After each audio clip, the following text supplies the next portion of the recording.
Good morning. आज है 5 मई Friday और यह है इंट्राडे आइडिया मॉर्निंग अपडेट, जिसमें आपको आज के लिए मार्केट का डायरेक्शन बताया जाएगा। एक बार डिस्क्लेमर जरूर रीड करें।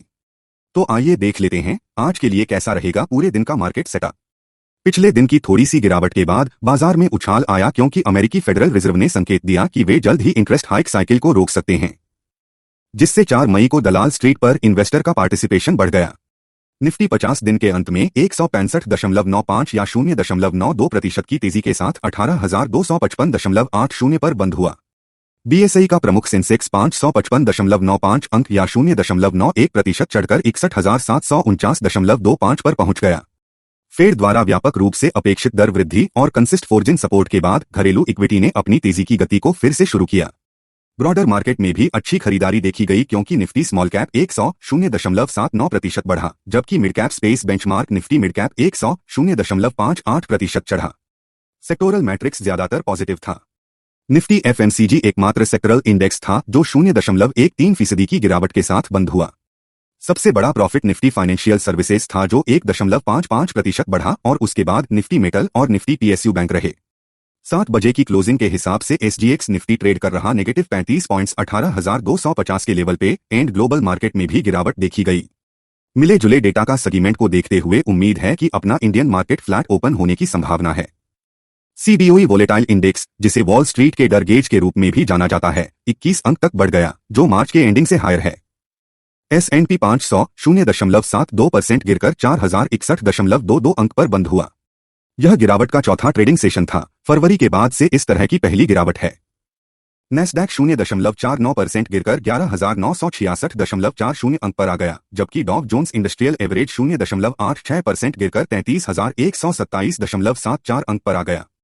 4 मई को बुल्स के साथ वापस आए क्योंकि निफ्टी 50 ने एक दिन के थोड़ी गिरावट के बाद लगभग 1% की बढ़त दर्ज की और एफओएमसी ने फेड फंड्स रेट में 25 बीपीएस की बढ़ोतरी की, जिससे रेट हाइक साइकिल में संभावित रुकने के संकेत मिले। शुरुआती उतार चढ़ाव के बाद इंडेक्स में मजबूती आई और सेकंड हाफ में दिन के हाई लेवल 18,267.45 पर पहुंचने के साथ साथ 18,300 की ओर बढ़ा। एंड में यह 166 अंकों की बढ़त के साथ 18,256 पर बंद हुआ, जो पिछले साल 20 दिसंबर के बाद का हायर क्लोजिंग लेवल है, जो डेली चार्ट पर higher high higher low formation के साथ लंबे बुलिश कैंडलस्टिक पैटर्न का निर्माण करता है।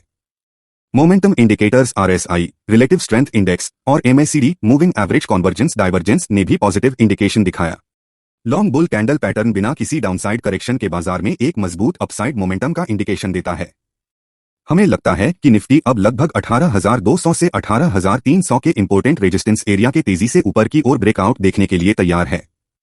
इसलिए इस एरिया के ऊपर एक निर्णायक स्टेप शॉर्ट टर्म में लगभग 18,600 से 18,700 लेवल के अगले लक्ष्य को खोल सकता है, जबकि इमीडिएट सपोर्ट 18,150 से 18,100 लेवलों पर रखा हो सकता है।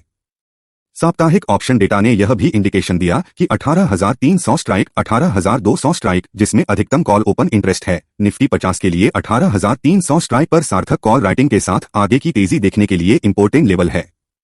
पुट साइड पर हमारे पास 18,200 स्ट्राइक और 18,100 स्ट्राइक पर अधिकतम ओपन इंटरेस्ट है, जो समान स्ट्राइक पर राइटिंग के साथ इंडेक्स को इमीडिएट सपोर्ट प्रदान कर सकता है।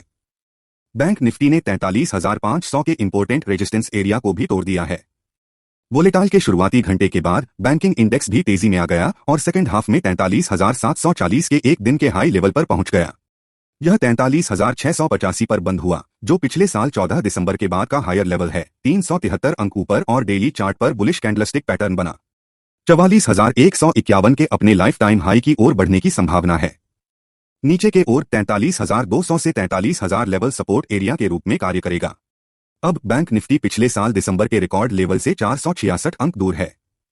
वीकली ऑप्शन कॉन्ट्रैक्ट के आधार पर अधिकतम कॉल ओपन इंटरेस्ट 44,000 के बाद 43,700 स्ट्राइक पर देखा गया, जो आने वाले दिनों में निफ्टी के लिए एक महत्वपूर्ण रेजिस्टेंस लेवल होने की उम्मीद है।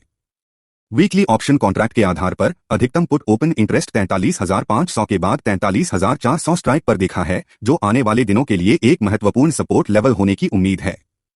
नेशनल स्टॉक एक्सचेंज के अंतिम आंकड़ों से पता चलता है कि फॉरेन इंस्टीट्यूट इन्वेस्टर ने 1,415 करोड़ रुपए के शेयर खरीदे, जबकि डोमेस्टिक इंस्टीट्यूट इन्वेस्टर ने भी 442 करोड़ रुपए के शेयर बाय किए।